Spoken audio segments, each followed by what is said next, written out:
tu es bien assis. Alors, je veux juste faire une petite réflexion avec toi parce qu'on entend parler beaucoup de l'Halloween. Alors, à l'Halloween, ben, on aime ça se déguiser, on aime ça avoir des bonbons, mais c'est quoi la réflexion qu'on pourrait aller au-delà de tout ça? Alors, on sait que l'Halloween, c'est fêté par notre monde civil aujourd'hui. Ça souligne un peu toute la question de la mort.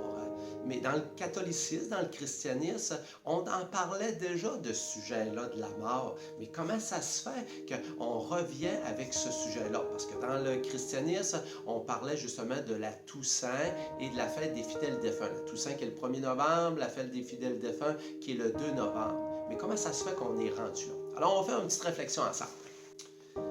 Alors, la Bible nous dit que Jésus-Christ a vaincu la mort. Alors, s'il l'a vaincu, c'est une promesse de lui, alors il l'a réellement vaincu. Alors, on n'a pas besoin de se rendre plus épeurant que la mort, parce que c'est ça un peu le déguisement. On fait peur à la mort, mais on n'a pas besoin d'y faire peur. Jésus-Christ nous a sauvés de la mort. Et on n'a pas besoin de marchander avec la mort, en achetant des bonbons, en donnant des bonbons. C'est un petit peu ça la signification de l'Halloween. Alors, chacun de nous, on est destiné à aller au ciel. Alors, Dieu, il veut être en communion avec nous autres.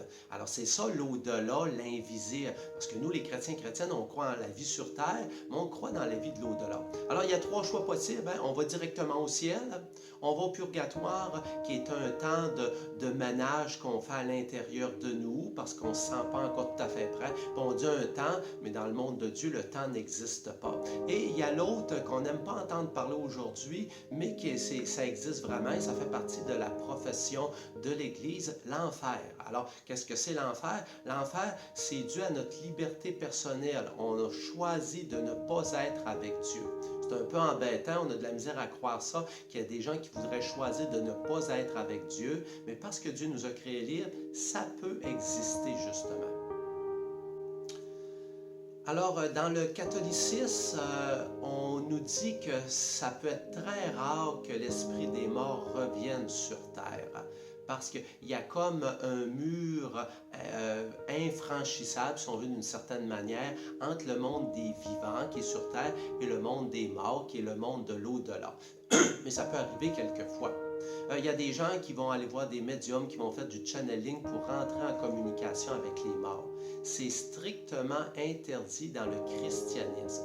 Dans le christianisme, on est invité à prier pour nos morts, à les offrir à l'Eucharistie, mais à faire confiance à Dieu que c'est lui qui est le libérateur. Parce que si vous communiquez avec les morts, la plupart du temps, c'est dur de dire des pourcentages, mais ça ne sera pas l'esprit des morts, mais ça va être des démons qui vont agir. Encore là, on n'est pas habitué d'entendre ça, on dit, mais c'est des vieilles histoires tout ça. Oui, les démons existent, les anges existent. Dans le monde de l'invisible, eux aussi, ils ont fait leur choix de liberté, de choisir Dieu, de ne pas choisir Dieu. Alors, les démons qui sont des anges déchus n'ont pas choisi Dieu. Et ils ont des connaissances au-delà de ce que nous autres, on peut savoir. Alors, c'est tout à fait normal qu'ils sont capables de nous révéler des choses et nous, on est très surpris de ça, mais eux, ils ont une très grande intelligence. Alors, faisons attention de ne pas se laisser surprendre par toutes ces informations.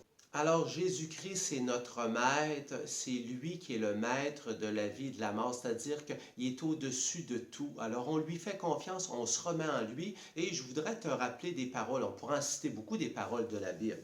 Alors, je te rappelle cette parole dans Isaïe 45. « Je suis le Seigneur, il n'y en a pas d'autre. Hors de moi, pas de Dieu. » Et on va dire en Jean 14, 6, Jésus dit, « Je suis le chemin, la vérité et la vie. Nul ne peut aller à Dieu sans passer par moi. » Alors, c'est très bref ce que je viens de te dire par rapport à cette fête de l'Halloween, cette fête des morts, la commémoration des fidèles défunts que nous on appelle dans le catholicisme. Alors, c'est une petite réflexion que je voulais te faire faire.